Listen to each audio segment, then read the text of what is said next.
I lose count of how many fire cleans we've done.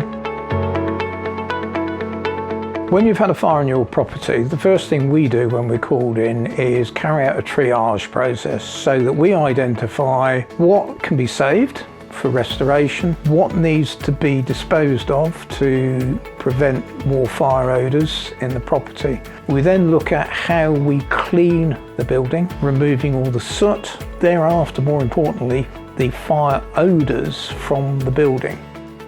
Our technicians are British Damage Management Association trained, or in the process of being trained to achieve that level, where they have learnt all the appropriate techniques for fire cleaning and drying buildings. Inevitably, if there's been a fire, there's going to have been a lot of water in a building, so we need to dry it as well.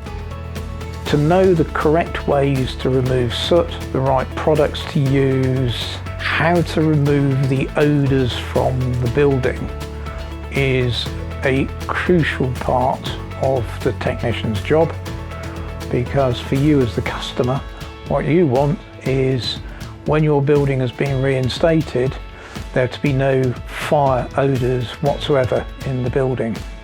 That is what we specialise in and train our people to do.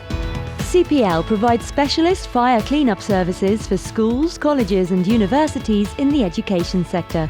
For a free, no obligation quote, visit our website or call us today using the details on the screen.